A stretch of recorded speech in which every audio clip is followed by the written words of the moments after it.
Assalamu alaikum wa rahmatullahi wa barakatuh. Hürmetli televizor qarawchilar, efirda fikir topshiruvi. Biz әлеге студияда o'zimizga ko'rkam fikrdoshlar izlaymiz. Ikki shaxs, ikki fikr, natijasi topshiruv davomida belgilab bo'lar, inshaalloh. Bugungi topshiruvda qatnashganlar dunyo fikrini taqdim etadi. Populyar jurchi, Tataristonning xalq artisti Oygul Bariyeva. Xayrli kun Oygul xonim. Assalomu alaykum va rahmatullohi va barakatuh. Va alaykum assalom va rahmatullohi va barakatuh. Dini fikrni taqdim etadi markazimizning G'adil masjid imom xatibi Rustam Hazrat Bakirov. Assalomu alaykum va rahmatullohi va barakatuh. Va alaykum assalom va rahmatullohi va barakatuh. Biz endi topshiruvimizni qildik, nasrovdan boshlara ko'nikkanmiz. Kayflaringiz nechuk, muhtaram qo'noqlarimiz Oygul xonim? Alhamdulillah, Allohga shukr. Bigaybat. Amin, shulay bo'lsin. Rustam Hazratimiz. Allohga shukr. Barsa aybat, barsa Alloh taolo qo'shgancha Allohga shukr. Bigaybat, aydagi shu Allohga shukr, alhamdulillah degan nuqtada topshiruvimizdan tavba, tanishuv ilishini oyoq bosaylik.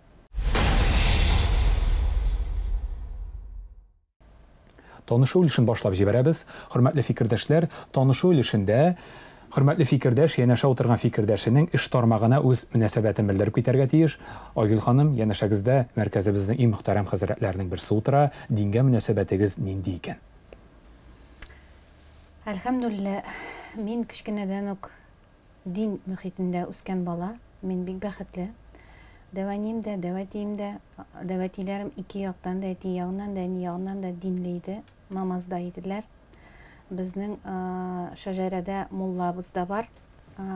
Şuna ko'ra kichkinadan shu davani duolarni o'rgatib, umuman men dinga etaplab nechakdir kirib bordim.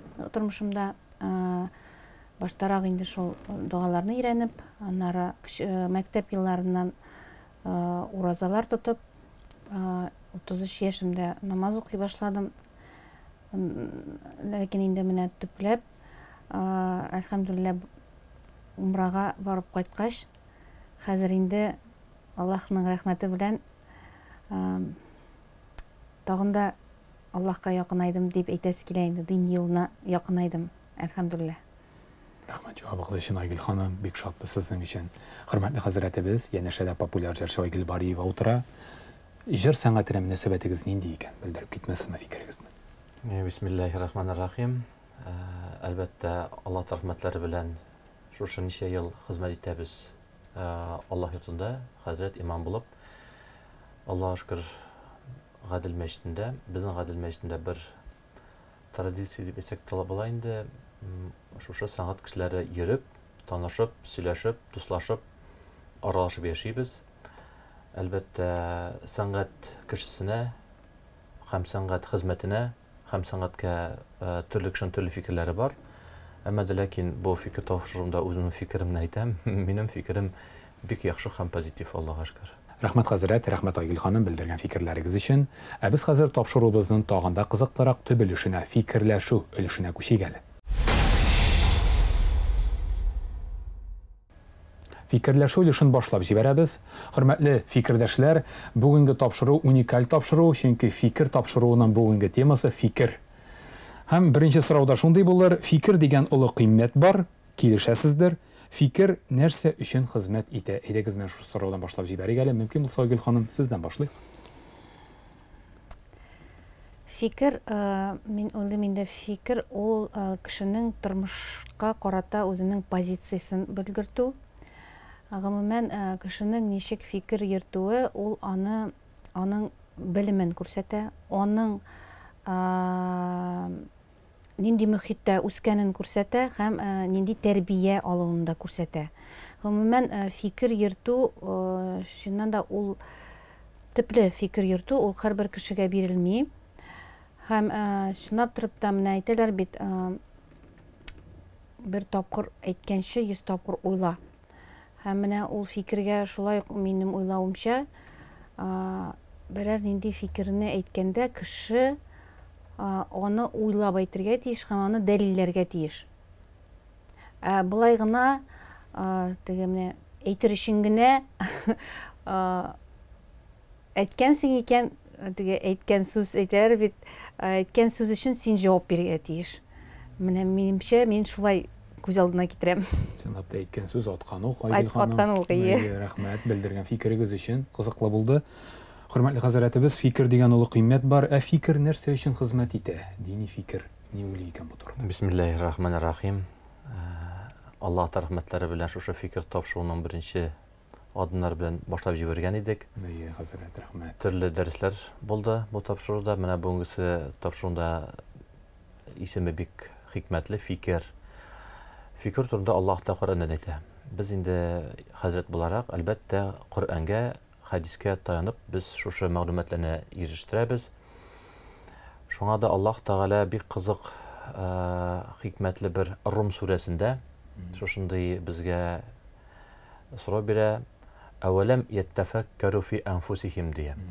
Сез дия адәм балалары фикер үзегезнең күңелегездә йөртәсезме дия. Һәм шушыннан соң фикер дигән сүзнең мәгънәсен карасак, Коръәннән ул чыккан тәфәккур дигән тамырдан. Һәм шушы тәфәккур дигән тамырны фикер, тәфәккур икесе дә инде аның нигезләре бер. Тәрҗемә ителә. Фикер ул хикмәттән туа. Фикер туа хикмәтле кешедә, яки инде фикерләп йөреп хикмәткә иреш була. Бу беренче бәхет. Хикмәткә ирешү нәрсәгә кирәк дип әйткәндә, шушы төпле фикер, Айгөл ханым әйткән шикелле, төпле фикер белән без хикмәткә ирешкәч, безнең күңелебез, җаныбыз уяна. Ә күңелебез, җаныбыз уянгач, Аллаһ Тәгаләгә мәхәббәт туа. Аллаһ Тәгалә Коръәндә әйтә, сезнең күбегез дия. Кызганыч, ләкин шушындай мәгълүмат бар, күбегез. Күзегез бар, күрми. Колак бар, ишетми, йөрәк бар, сизми. Ул читтән карап торганда бер йоклаган кешегә охшаган. Кешенең йоклаган кешенең күзе дә бар, колагы да бар, йөрәге дә бар, ләкин сиңа күпме генә вагаз сөйлә, күпме генә насихат әйт, күпме генә сырыңны ач, күпме генә бер бәхеткә юлны күрсәт, ул аны аңламый, йоклаган шикелле. Шуңа да фикер дигән тапшыру бик мәгънәле исем. Бу сүз Коръәндә бар, һәм бу бик шушындый хикмәт ияләренә хас булган төшенчә. Нәрсә белән без аны чагыштыра алабыз? Уй белән. Без барыбыз да уйлыйбыз. Менә бөтен кешендә уй бар. Һәм уй белән фикерне аермасы нәрсәдә? Кеше бер уй керсә, ул уй белән хөкем итә башлый.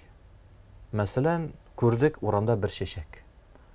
Уйлыйбыз, матур чәчәкме, юкмы? Ярар. Күрдек урамда бер ир кеше буларак әйтәм инде машина. Һәм ир кеше бәя бирәбез, хөкем итәбез. Сыра судим, начинам судить. Бу бик яхшы машина түгел. Бу иске машина. Бу яхшы, бу яңа машина дип.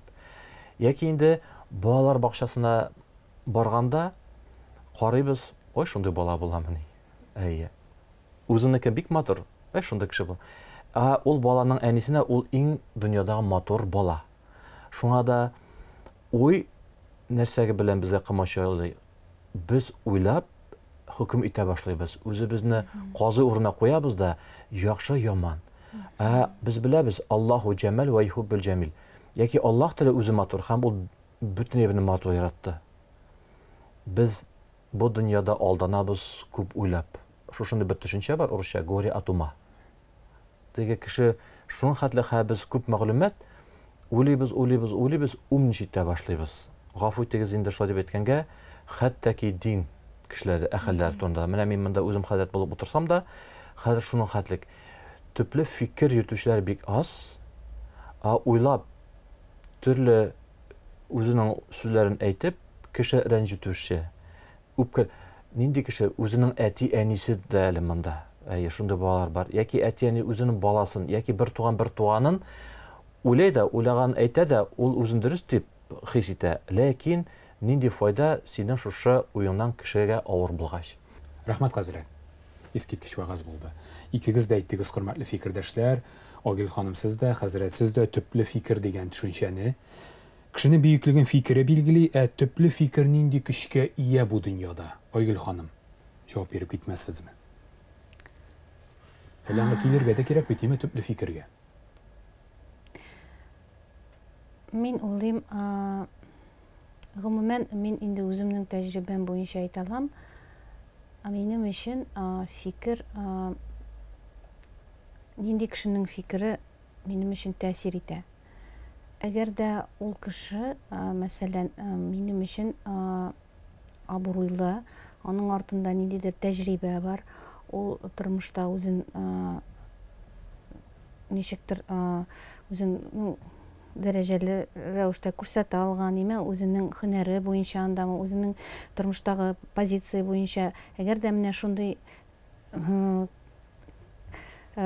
кеше минем өчен, мәсәлән, ул дөрестән дә аның фикере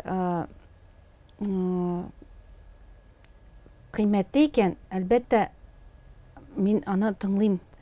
Ләкин менә без инде сәнгать әһелләре, безгә еш кына туры килә ишетергә төрле фикерләр. Һәм менә бүген хәзрәт әйтүенчә, алар бәлки фикер дә түгел, аларны бәлки уй дип тә әйтеп була, кеше уйламыйча, төп нигезендә нәрсә ятканын белмичә, шулай язып куялар. Хәзер бит инде кеше теләсә нәрсә яза ала. Ләкин менә дөрестән дә фикерне әйтер алдыннан, мин һаман да шул бер үк иң беренче әйткән сүзләремә күчәм. Без уйланырга тиештер, чөнки кешене рәнҗетергә була. Кешене менә сүз белән кайвакыт шуның хәтле рәнҗетеп була, һәм шул мин, мәсәлән, куркам, шул кеше рәнҗешеннән бик нык куркам, һәм менә шуны без уйласак иде, менә фикерне әйткәндә, дөрестән дә нигездә шул булсын иде, бик күп очракта менә без бөтенебез уйласак иде. Менә хәзрәт әйтүенчә, Аллаһның бит менә теләге дә шундый иде. Кеше бер-берсенә фикер әйткәндә, инде булса да үзенең уйларын әйткәндә, төп нигезендә шул булсын. Мин аны рәнҗетмәмен микән, ничектер аны әкренләп, сүзләрен уйлап әйтергә. Минемчә, менә шулай булсын иде дип, мин шундый теләктә. Рәхмәт, Агил ханым, белдергән фикерегез өчен. Хөрмәтле хәзрәтебез, төпле фикер нинди көчкә ия? Кешене гадәрәк дип әйткәндә, төпле фикер җәннәткә алып керә дип мин уйлыйм, фикерлим. Төпле фикер кешене җәннәткә алып керә. Монда бар бер нечкәлек. Менә шайтан да бит Адәм белән Адәм галәйһиссәламне Аллаһ яраткач, ничек уйлады? Мин аннан яхшырак дип. Яки ул аера башлады. Әйтәбез бит, ул чыга бездән тышка. Менә без үзебездән тыш нәрсә күрәбез һәм әйтәбез, ул уй дип атала. Һәм Иблис тә шулай итеп карады да, мин аннан яхшырак ди. Ул башыкта мин уттан яратылган, беренчедән. Икенчедән, Аллаһ Тәгалә җәннәттә язып куйгач, арагыздан берсе мәңгелек тамакта эләгәчәк дип, фәрештәләр килеп дуа кылдырдылар. Эй, остазыбыз, дуа кылыгыз, беребез монда мәңгелек тамакта булачакбыз ди. Ул уйлады да, дуа кылды, менә сез барыгыз да җәннәттә калсагыз иде ди. Ул үзе турында уйламады да, яки үзе турында фикерләмәде дә дигән төшенчә. Рум сүрәсендә Аллаһ Тәгалә әйткән аятны тагын бер кабатлап искә алабыз. Чөнки Аллаһ Тәгалә әйтте: "Фазкуруни", һәр кабатлап торыгыз. "Әввәләм ятафаккару фи анфусихим", ди Аллаһ Тәгалә. Фикер ул сезнең внутренний диалог. Нәрсәгә фикер кертә, төпле фикер җәннәткә дип әйтәсем килә? Чөнки әгәр дә кайттык авылга, әти әни кырыннан, ниндидер бер ризык пешерделәр, һәм ул ризык тәмле түгел. Һәм без үзебез анамаенча берәр уй килә дә әйтеп җибәрәбез. Ой, тузы юк, көйгән, һәм әти әнигә күп кирәкме инде рәнҗергә, йөрәк тырмарга, шулай бит инде. Менә бу уй. Ә фикер нәрсә ул? Фикер Коръәндә Аллаһ Тәгалә үзегез турында диалог алып бара дип әйткәч, син уйлыйсың, бу нәрсәгә ризык? Кеше булсынмы ул, ризык булсынмы, эшем булсынмы, хезмәтем булсынмы, айырмасы юк. Бу мисал гына китерәм, ризык. Нәрсә мәятәмсез? Икенче үк фикер килеп җитә, чөнки мин тук. Ач булсаң, сойланып утырмыйсың. Менә безнең әби бабайларыбыз сойланып утырмаганнар дип уйлыйм. Нәрсә булган, шөкер итеп башлаганнар. Әле булса әле. Шуңа да менә шушы фикер ул үз турыбызда уйлау. Әгәр дә без нәрсәгә килеп чыксак та, Гадәттәгечә инде авыр булганда без нәрсәгәдер сәбәпне эзлибез тирә-яктан. Шул ук вакытта без тирә-яктан уйлый башладык, бу уй дип атала. Туктап Аллаһ Тәгаләнең аятын искә төшеп фикерләй башласак һәм эзләсәк. Мәсәлән, гаилә мәсьәләсе. Өйдә нәрсәдер ошамады, яки күршеләрдә нәрсәдер ошамады, яки балам белән синең арада нәрсәдер ошамады, төпләп уйлар кирәк. Гаип кайда микән? Менә шушы вакытта без төпле фикер үзебез турында йөртсәк, безгә кимчелекне үзебездә табу җиңелрәк, чөнки уйлаганда без кешедән табабыз. Ә безне бит Аллаһ Таала каршында үзебезгә җавап бирәчәкбез. Безнең өчен берсе җавап. Шулай булгач, төпле фикер белән, мин бит үпкәләргә яратам. Мин бит ялкау, мин бит саран, мин бит шундый фикер. Аннан шуны төзәтә башласак, бу хикмәт дип атала. Шушыннан төпкә төшсәк, безнең күңелебез, безнең җаныбыз уяна теге гафләт йокысыннан. Җан уянгач инде Аллаһ Тәгаләне ярата башлайбыз. Аллаһ Тәгалә әйтә, сез мине яратсагыз, мин сезне яратырмын ди. Мин сезне яратсам, бөтен фәрештәләр яратыр ди. Бөтен фәрештәләр яратсалар, бөтен адәм баласы яратыгыз ди. Шуңа да инде төпле фикер туганнарыбыз, кардәшләребез, мөхтәрәм безнең карашларыбыз, ул да булса үзем белән сөйләшү, фикерләү, сәбәп табу һәм үзебезгә төзәлү. Монда әйтәләр бит, әгәр дә җир каты дип әйтсәң, яки анда асфальт кузу дип әйтсәң, аяк кимеки, яки үзеңнән башла. Шуңа да инде төпле фикер дигән сүз нәрсә алып бара, ул үзеңне яхшырту аркылы Аллаһ рәхмәте белән инде Аллаһтан җәннәтенә иншааллаһ алып бара. Фикер чын булуы белән әһәмиятле, чын фикер шәхестә кайчан оеша? Огил ханым, үзегезнең дә мисалыгыздан чыгып, чын фикер кайчан барлыкка килә соң ул кешедә?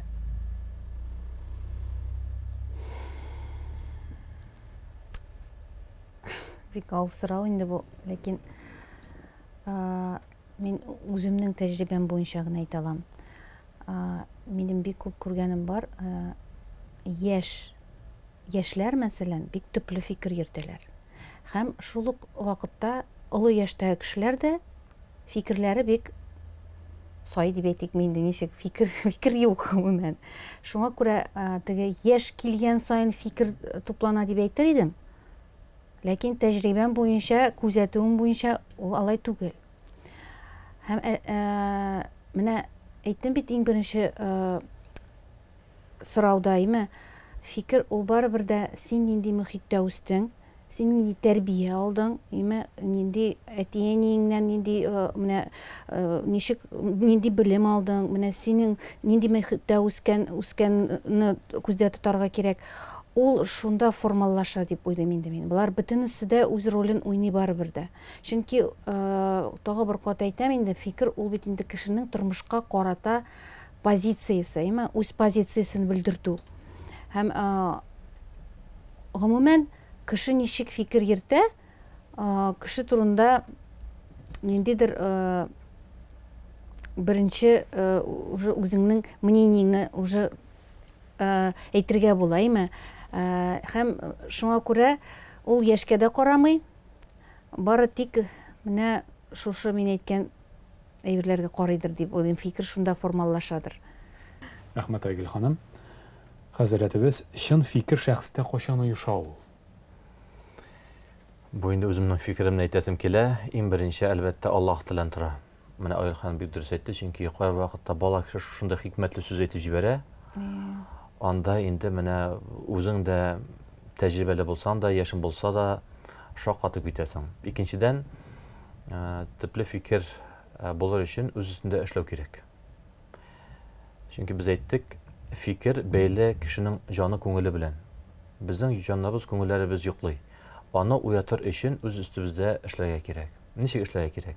Гомумән без беләбез, шушындый кагыйдә бар ислам динендә. Динне авыр әйтмәгез, динне җиңел әйтегез.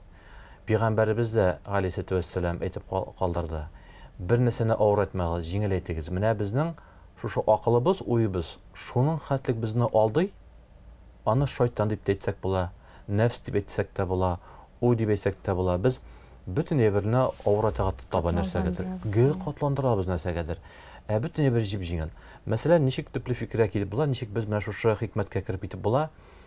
Һәрберебез көн сайын ашау торганда, ишеткән бардыр инде телевизорны сүндерергә, телефоннарыбызны куярга. Әле аның дәвамы бар. Динебез буенча әле. Сүндердек телевизорны, телефон куйдыгыз, һәм фикерләр кирәк. Алда әпи. Бу бик башта озаккарак китә әлбәттә, ләкин шушы үз-үзебездә эшләп кенә, шуның хәтлек Аллаһ телә якын булачак безнең юлыбыз уянуга. Әпи алабыз, бер телем капканчы фикерлибез. Бу будайны бер хезмәткәр, кемдедер газиз әтисе, әнисе, комбайнер безнең җирлектә тир түгеп чәчте. Шушы чәчте җир анабызга. Җирдә нинди генә минерал, нинди генә витамин юк. Бүтән җир шушыңа үзенең элементларын бирә, файда матдәләрен. Сусыз бер җиргә китә алмыйбыз. Аллаһ Тәгалә үз вакытында җеп-җылы, файдалы, шифалы яңгырын яудырды. Ул килеп чыккач, кояш менә нинди бар витаминнар, витамин Д нәрсә барсын да биреп аны үстерде. Анасын хезмәтебез белән, кул көчләре белән җыеп алдылар. Анасын тегермән, анасын он, анасын сату, анасын алу, анасын пешерү, һәм бер телем ипи өстәгә булыр өчен күпме Аллаһ Тәгалә безгә бирде энергия. Һәм без капканда, карале, нинди Аллаһтан кыш кудрәткә ия, бисмилла дип капсак, менә бу бүтән дарудан да шифа күбрәк була. Икенче әйберне, өченче, су, шәй, сөт уйлап кына карагыз. Сөт ишәбез, сыер сөтен. Бүгенге көндә әллә кая айлар менеп киттек. Пешән салып сөт чыгартан аппарат юк. Сыер гына яшел үлән ашый, монда чыгара инде аппак сөт. Һәм күпме әйберләр анда эшләйбез. Эремчеге, майын, һәм. Хәбер, менә шуны бер ашаганда 2, 3 һәм анагатка керсәк, без менә фикерләй башлайбыз. Һәм менә шу ашаган нәрсә эшләйбез? Сөйләшмибез. Там бутамайбыз уй белән. Сөйләшмибез, фикерлибез. Без үзебездәге мәшһүр хикмәткә барып җитәбез. Аннан соң җаныбызга, күңелебезгә аны уятабыз. Аннан соң инде Аллаһ Тәгаләнең мәхәббәте белән шушы очрашабыз. Шуңа да шушындай гади гына киңәш бирәсем килә, ләкин инде аны үтәсәк бик яхшы булыр иде. Телең белән фикер йөртмә, уең белән фикер йөрт дип әйтәләр халыкта. Телле фикердән уйлы фикергә ничә адым соң, Айгөл ханым? Кемдер Аллаһ Тәгалә аңа шундый бүләк иткән, менә ул тиз төпле фикерли һәм шуны әйтә ала, акыллы фикерләр әйтә. Кемдер инде бик озак тормыш буенча барып җитә алмый аңа. Шуңа күрә мин уйлыйм, бу шулай ук Аллаһ Тәгаләнең бик зур бүләге. Һәм инде ничә адым дигәндәй, монда төрле кешенең төрлечә булалар. Һәр кешенең үз юлы бар. Рәхмәт, Айгөл ханым. Хөрмәтле хәзрәтебез, телле фикердән уйлы фикергә ничә адым икән? Дини фикер нәрсә дияр? Хадис кудсида Аллаһ Тәгалә әйтә, сез миңа бер адым атласагыз, мин сезгә 10 адым атлыйм ди. Менә шушы кагыйдә ул әлбәттә бу сорауга туры килә. Шуңа да без менә шушы фикер туса хәзер минем дә уянасы килә, минем дә Аллаһка якын буласы килә, минем дә үз үстемдә эшләсе килсә дип бер адым атласак, Аллаһ Тәгалә безгә 10 адым атлый. 10 адым атлый дигән сүз ул ишекне шакып килеп кермим инде монда. Так, мин монда килдем дип. Ул бирәчәк шул көндә китабында, гафу итегез, анда YouTube'тан бер вагазында, анда бирәчәк бер танышныда, анда бирәчәк урамдагы бер кешене дә, бер Аллаһ Тәгалә бирәчәк бер билге, бер знак. Күрә беләбезме, юкмы? Ансы менә бездән тора. Шуңа да гомумән фикер йөртү бөтен әйбергә дә кирәк һәм файдалы, һәм фикер йөртергә үземне һәм барыбызны чакырам. Бер генә мисал, Коръәндә бар Хаҗ сүрәсе. Хаҗ сүрәсендә Аллаһ Тәгалә безгә мал турында әйтә, курбан турында. Һәм шушында фикерләп карасак, курбан дигән сүзнең тәрҗемәсен беләсезме? Курбан дигән сүзнең тәрҗемәсе Аллаһ Тәгалә якын килү. Менә безнең ике гаит бар. Ураза гайте, курбан гайте. Курбан дигән сүзнең тәрҗемәсе, мәгънәсе Аллаһ Тәгалә якын килү. Ярар, матурмагына. Чөнки мин дә үзем дингә килгәнче уйлаган идем, мал чалу. Корбан дигән сүз минем өчен каядыр барып мал чалу иде. Ә корбан дигән сүзнең тәрҗемәсе Аллаһ теле якын килү. Ә ничек? Сорау туа. Фикерлибез. Әйе. Һәм инде Коръәндә Хаҗ сүрәсендә Аллаһ Тәгалә әйтә, сезнең чалган малыгызның ите дә, тиресе дә, каны да бер нәрсәсе миңа кирәк түгел. Без кая барабыз соң? Һәм Аллаһ Тәгалә әйтә, миңа кирәк сезнең йөрәк халәтегез. Сезнең йөрәк халәтегез миңа кирәк ди Аллаһ Тәгалә. Һәм шу әйт бетә, ва башширил мухсинин, һәм Аллаһ Тәгалә мин шатландырам. Яхшы эшләр эшләп яхшы кешеләрне ди. Яхшы яки син үзең башта яхшы бул, һәм яхшы эшләр эшлә, шушы вакытта мин сине үзеңнең шатлыклы хәбәр белән шатландырам ди. Нәрсә дип әйтәсем килә, кайбер вакытта нинди генә гыйбадәттә булсак та, әлбәттә хаҗ булса хаҗ гыйбадәтендә без чыгып киткән дигән гомергә һәм хаҗга без аннан яхшы якка үзгәреп кайтырга тиешбез. Менә нәрсәне әйтсәгез дә, анда барып үзгәрмәенчә кайтсак, менә бу аят бар Аллаһ Тәгалә әйтә. Әйе. Икенчедән, курбан чалганда кайбер вакытта күренә, кеше курбан өчен сарык сайлаганда этә, төтә, рәнҗетә, сайлана, сораннана, һәм төрле, һәм кайта әйтә, ой, мин курбан чалдым, мин Аллаһка якын булдым. Бәлки ярак булып кайтабыздыр. Кайчан якын булабыз? Нәрсәгә эшләсәк тә яхшы якка үзгәрсәк. Үзебез кешедән эзләмибез, үзебез. Менә шушы аятны без аңлап, ва баширил мухсинин, яхшы якка без үзгәрсәк, менә шушы вакытта безнең бер адым атланган булып чыга. Менә шу үзгәрү белән Аллаһ Тәгалә безгә инде 10 адым атлап киләчәк Алла бирсә. Финал сорауына да килеп җиткәнбез. Хөрмәтле фикердәшләребез, фикерле булып туалармы, әллә фикерле булып өлгерәләрме? Нәтиҗә ясап куйыйк әле. Айгөл ханым, рәхим итегез. Бар фикерле булып туган кешеләр, ә бар инде тормыш дәверендә формаллашкан кешеләр. Һәм инде барсы да монда индивидуаль рәвештә карарга кирәктер дип уйлыйм. Бөтен кешеләрне ике салапка гына аерып булмый. Аллаһ Тәгалә безне һәрберебезне айруча яраткан һәрберебезне. Һәм кемнеңдер шушы сыйфатларын күбрәк биргән, кемнеңдер башка сыйфатларын күбрәк биргән. Һәм мин тулайым хәзрәт белән менә бүгенге сөйләшүдән соң килешәм, безнең барсыда да үз кулыбызда гына. Яхшы якка үзгәрәбезме, без начар якка үзгәрәбезме, фикерләрне формаллаштырабызмы, без аларны киләчәктә без һәм хәзер һәм киләчәктә без нинди булуына бары тик без үзебез генә җавап тотабыз. Әти-әни дә гаепле түгел монда, беркем дә вообще гаебе юк, бары тик үзебез генә җавап тотачакбыз. Менә минем шундый фикер. Рәхмәт Айгөл ханым, белдергән нәтиҗә җавабыгыз өчен. Хөрмәтле хәзрәтебез, фикерле булып туалармы, әллә фикерле булып өлгерәләрме сездән нәтиҗә? Шушындай хикмәтле фикер тапшыруында үземнең фикерне әйтәм. Шушы сорауга бүгенгесе сөйләшүләребездән бер нәтиҗә кылсак, анарга була. Туабызмы яки булдырабызмы, ансы бик әһәмиятле түгел.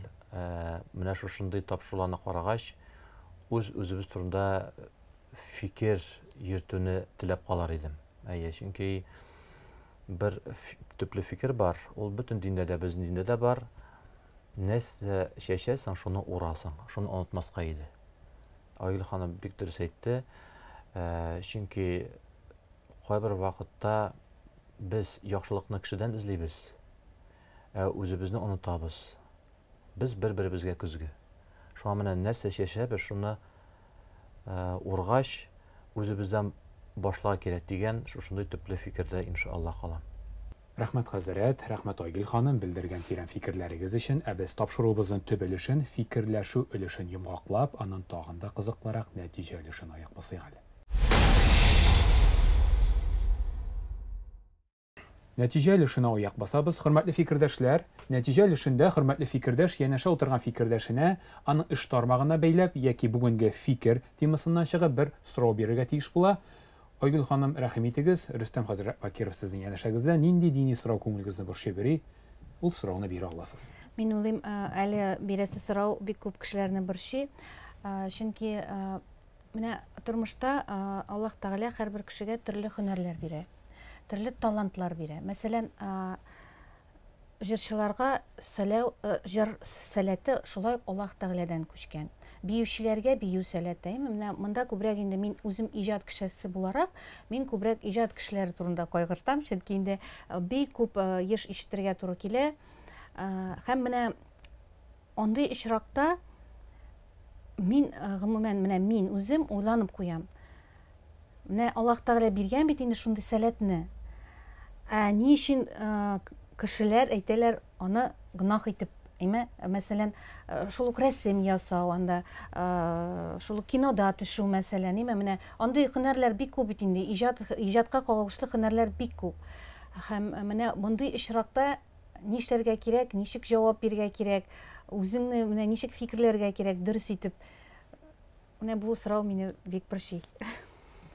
Җавабы шушындый. Аллаһ Тәгалә Коръәндә әйтә: "Афала ятадаббаруна ал-Кур'ана ам ала кулуби aqfaluha" ди. Аллаһ Тәгалә әйтә: "Сез ди Коръән белән яшәсәгез, Коръәннең һәрбер җөмләсе турында уйланыгыз." Уйланыгыз дигән сүз ансы мин генә әйтәм. Аллаһ Тәгалә нәрсә ди? "Ам ала кулуби aqfaluha." Әгәр сезнең әллә йөрәгегез бик тәмәди, яки Аллаһ Тәгалә әйтә, Коръәнне йөрәк белән, йөрәк аркылы үткәрегез. Әгәр дә без Коръәнне алып уйга гына куйсак, йөрәккә төшеп җитмәсә, ул менә шушы ыгызыгылар, аңлашылмаучы сораулар, кешегә дөрес җавап бирмәү һәм кешенең тормышын бетерү, тармак китерү, кешене эштән китерү, кеше гаиләсе ач калуга сәбәпче булып тора. Ул аны гынахасын кая куя микән әйтә дә алмыйбыз, Аллам сакласын. Шуңа да инде йөрәк аркылы үткәрсәк, һәрберебезнең һөнәрен, йөрәк нәрсә әйтә? Менә үзебезгә йөрәк.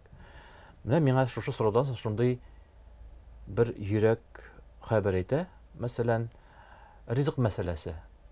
Ризык алга куелган хәләл. Хәләл ит. Ну, хәләл итне күп итеп ашасаң, нәрсә була? Зыян була. Ашказаныңа, бавырыңа, бүйреңә, башта ком, ансын таш, җыела дип сезгә табиблар әйтә. Ну, менә безгә, миңа табиблар әйтә. Хәләл нәрсә генә алсак та йөрәк аркылы үткәрәбез, һәм йөрәк әйтә. Ашай башладың, йөрәк әйтә. Күпкә китә, калдыр. Теге уже нәфснеке. Һәм шушылай иттереп, һәрбер кешегә Аллаһ Тәгалә биргән бер сәләт. Шушы сәләт безгә файда, бер матурлык китерсә, Аллаһу җәмил ва юхиббу җәмал. Аллаһ Тәгалә иң матурлык һәм шушы матурлыкка бер сәбәпче булса, ул әлбәттә шуның буенча инде барырга кирәк. Әгәр дә һәрбер кешенең, хәтта ки хәләл һөнәрле кешенең хезмәте дә харамга кешене рәнҗетү алып барса, нәрсә кирәк шушындый авырлык. Шуңа да инде туганнарыбыз, менә Пәйгамбәрбез әйтте, галәйһиссәлам, динне авырайтмагыз, җиңеләйтегез ди. Тәҗрибә шуны күрсәтә. Әлбәттә, сәнгать һәм сәхнә буенча галимнәр икегә бүленә, ул дин галимнәре. Берсе ярый, берсе ярамый ди. Теге ярамый дигән кешеләр шушы галимгә тотындылар, Аллаһка шөкер, бәхетле генә яшәсеннәр. Бүтән кешеләр икенче галимнәр фикеренә тотынабыз да, шушының буенча Аллаһка шөкер дип яшибез. Инде менә шушы тормышка караганда шуны менә тәҗрибә күрсәтә. Үземә шәхсән кеше нәрсәне тыя, шушы көнгә үзе төшә.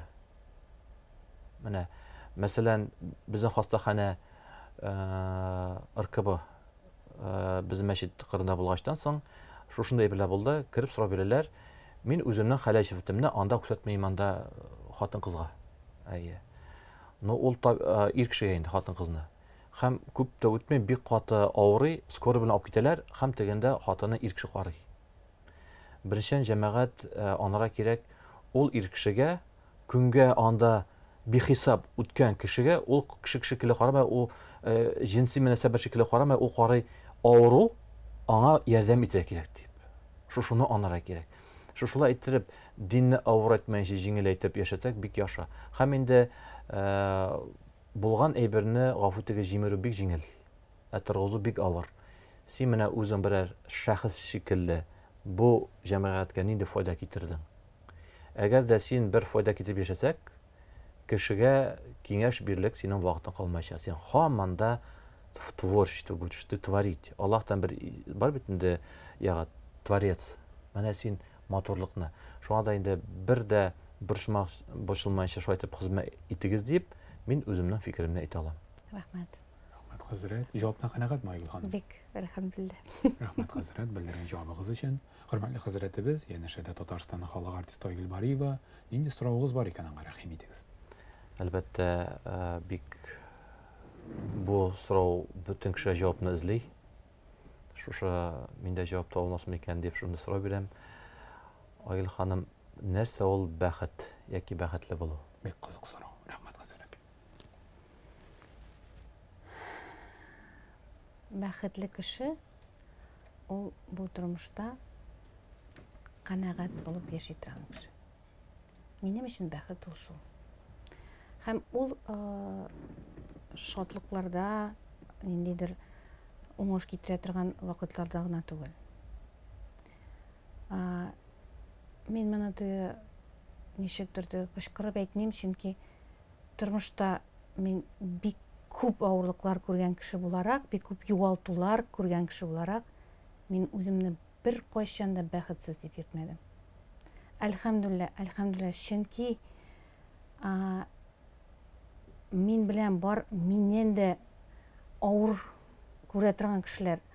Миннән дә шулай ук менә күп кеше менә мәсәлән жәлли башлый, менә син тормыш иптәшеңне югалттың, мәсәлән, иртә әтиеңне югалттың, ләкин аны бит нинди күзлектән карасаң, мин әлхәмдүлилләh 25 ел яшәгән ирем белән бик бәхетле тормыш яшәдем. Әле кемгәдер аның 1 елы да йәтләкми бит. Әлхәмдүлилләh, минем шундый әти-әнием бар иде. Мин шундый гаиләдә үстем. Әйе, мин бик иртә 19 яшемдә югалтсам да аларны, ләкин 19 яшькә хәтле яшәдем бит әле. Кемнеңдер әле бүмен әти-әнисе дә юк бит. Детдомнарда үскән балалар бар. Һәм чынлап торып та, менә дингә дә мин һәрбер кешегә чын күңелдән теләр идем рәхмәт йөзеннән һәм мәхәббәт белән килергә.